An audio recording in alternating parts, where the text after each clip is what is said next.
درسقرآن.com آپ کے لیے پیش کرتا ہے تفسیر قرآن مولانا اسلم شیخ پوری صاحب کی آواز میں۔ اور اللہ کہتا ہے یاد کرنے کے لیے آسان، پڑھنے کے لیے آسان اور سمجھنے کے لیے آسان۔ اس کے علاوہ اس مقبول ویب سائٹ پر آپ سنیے معروف عالم دین کے اصلاحی بیانات۔ تو اسلام کا نظریہ یہ ہے انا للہ و انا الیہ راجعون۔ ہم دو نعت، بچوں کے لیے اصلاحی کہانیاں اور بہت کچھ۔ محمد کا روضہ قریب آ رہا ہے، بلندی پہ اپنا نصیب آ رہا ہے۔ www.darsequran.com الحمد للہ وحدہ والصلاة والسلام على من لا نبي بعده، أما بعد فأعوذ بالله من الشيطان الرجيم، بسم الله الرحمن الرحيم، يا أيها الناس كلوا مما في الأرض حلالا طيبا ولا تتبعوا خطوات الشيطان إنه لكم عدو مبين، إنما يأمركم بالسوء والفحشاء وأن تقولوا على الله ما لا تعلمون۔ صدق اللہ العظیم۔ آج کے درس کا آغاز ہم نے سورۃ البقرہ کی آیت نمبر 168 سے کیا ہے۔ اس آیت کریمہ میں اللہ نے دو باتوں کا حکم دیا ہے۔ پہلی بات تو یہ کہ اے لوگو، پاکیزہ اور حلال چیزوں سے پرہیز نہ کرو، انہیں کھاؤ، استعمال کرو، پہنو، برتو۔ رہبانیت میں حلال اور پاکیزہ چیزوں سے بچنے کو بھی کمال سمجھا جاتا تھا۔ بہت سے لوگ اپنے خیال میں اللہ کو راضی کرنے کے لیے دنیا سے قطع تعلقی کر لیتے تھے، شہروں اور آبادیوں کو چھوڑ کر غاروں، جنگلوں اور ویرانوں میں بسیرا کر لیتے تھے۔ ساری زندگی شادی نہیں کرتے تھے، شادی ہو جاتی تو بیوی بچوں کے حقوق ادا نہیں کرتے تھے، اچھی غذا، اچھا لباس استعمال نہیں کرتے تھے، اپنے آپ کو زیادہ سے زیادہ تکلیف اور مشقت میں ڈالتے تھے۔ کوئی ننگا رہتا، کوئی گندا رہتا، کوئی ایک ٹانگ پر کھڑا ہو جاتا، کوئی الٹا لٹک جاتا، کوئی کئی دن بھوکا پیاسا رہتا، اور سمجھتے تھے کہ ہمارا ایسا کرنے سے اللہ خوش ہوتا ہے۔ قرآن نے بتلایا اور صاحب قرآن حضرت محمد الرسول اللہ صلی اللہ علیہ وسلم نے بتایا کہ اسلام میں رہبانیت نہیں ہے۔ حلال اور پاکیزہ چیزوں سے خام خواہ احتراز کرنا یہ اللہ کے قرب کا یا تقوی کے کمال کا راستہ نہیں ہے۔ تو فرمایا کہ یا ایھا الناس کلوا مما فی الارض حلالا طیبا، اے لوگو کھاؤ اس میں سے جو زمین پر ہے، حلال اور پاکیزہ۔ یہاں یہ بات بھی قابل توجہ ہے کہ اللہ نے یا ایھا الناس کہہ کر خطاب کیا ہے، اے لوگو۔ ناس میں مومن بھی آ جاتے ہیں اور کافر بھی آ جاتے ہیں، اس لیے کہ دنیا میں اللہ نے جو بھی نعمتیں پیدا فرمائی ہیں ان کے استعمال کا حق مومن کو بھی ہے اور کافر کو بھی ہے۔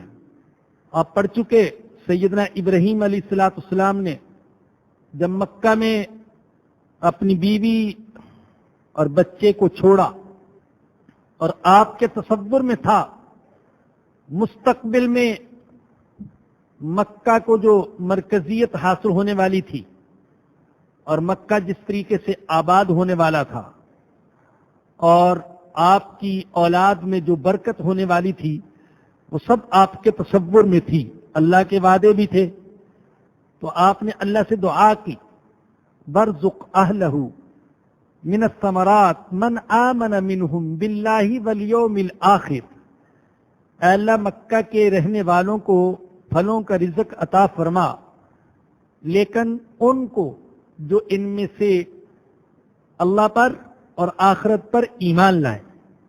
تو اللہ نے جواب دیا نہیں اے ابراہیم نہیں. قال ومن کفر فأمتعه قلیلا. اے ابراہیم جو کافر اور مشرک ہیں ان کو بھی میں دنیا میں رزق ضرور دوں گا، ان کو بھی محروم نہیں رکھوں گا، ان کو بھوکا نہیں چھوڑوں گا، ان کو بھی دوں گا.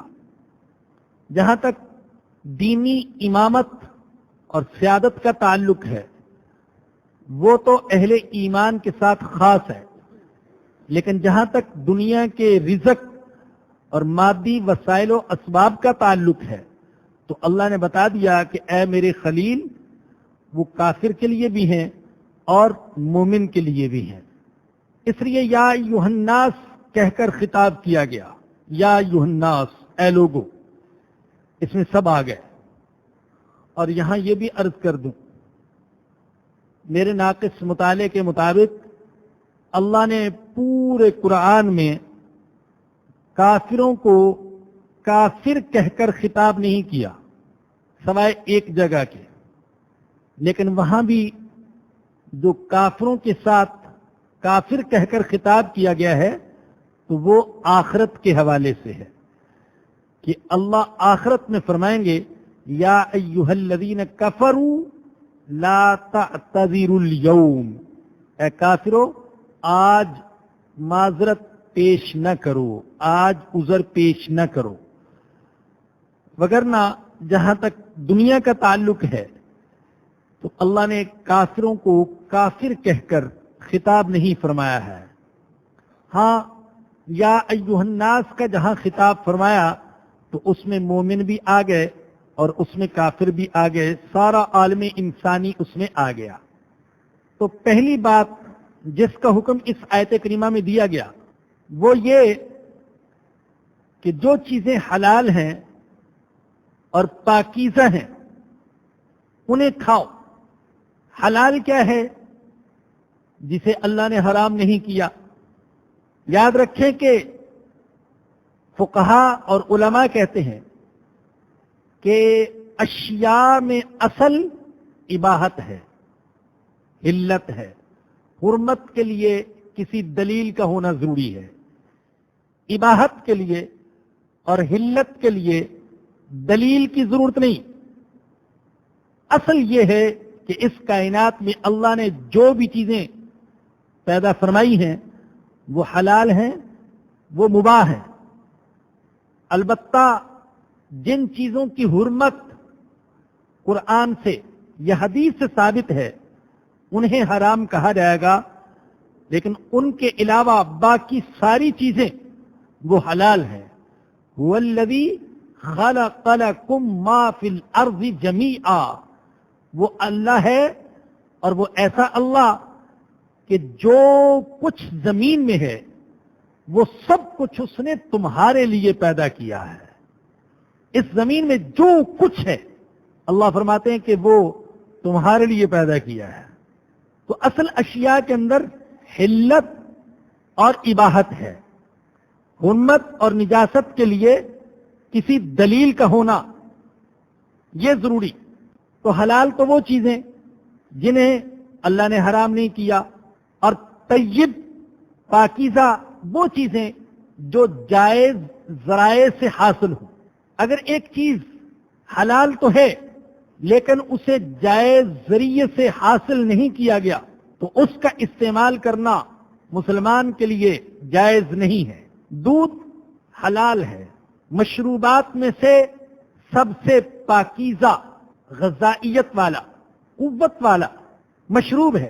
ہمارے آقا حضرت محمد الرسول اللہ صلی اللہ علیہ وسلم جب دودھ نوش فرماتے تھے تو کیا دعا کرتے تھے؟